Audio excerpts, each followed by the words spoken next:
Assalamualaikum guys, welcome back to my channel. Is Bola God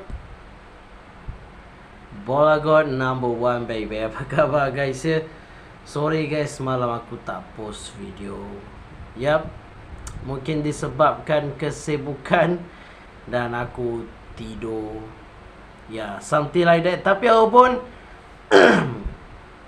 pada hari ini guys ya, kita ada video yang terbaru dan topik yang terbaru guys untuk FIFA series di Indonesia guys ya, yang bakal bermula pada 27 Maret guys ya, 27 Maret, dan kita akan bahas untuk perlawanan-perlawanan yang akan dihadapi oleh Timnas Indonesia untuk dalam 27 Maret. Dan kalau kita menang, kita akan pergi ke final ya untuk FIFA series ni.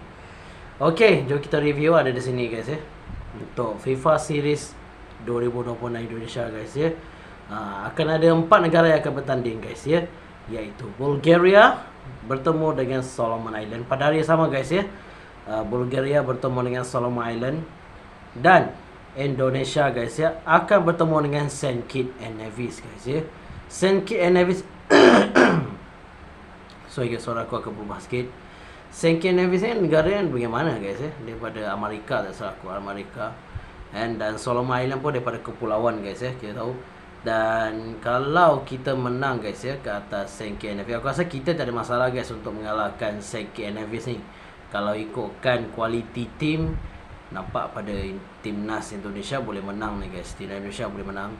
Dan Bulgaria guys ya bertemu dengan Solomon Island. Di antara dua ini guys ya, aku rasa Bulgaria dengan Solomon Island mereka sama-sama kuat guys. Solomon Island pun kira hebat juga guys ya. Jangan kita rendah-rendah. Dan aku rasa mungkin kita akan berjumpa dua-dua tim ini di final pada 30 Maret guys ya. Dan third place playoff pun ada. Dan aku harap Indonesia boleh layak ke final dan bertemu Bulgaria atau Solomon. Pertandingan ini akan bermain di Indonesia guys ya. Harap penyokong Indonesia teruskan support untuk Timnas Indonesia guys ya.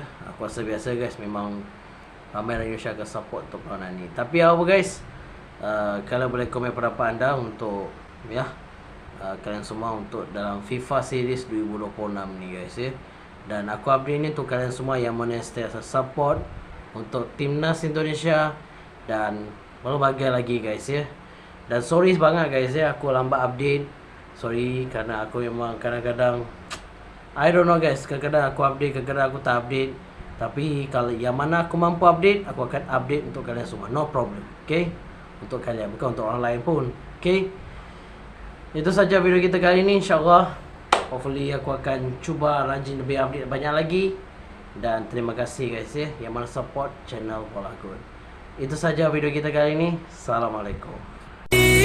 Aku ada Bola God, jangan ragukan. Malah sampai akhir tak kenal lelah. Buktikan skill tak terbantahkan. Jadilah bintang malam.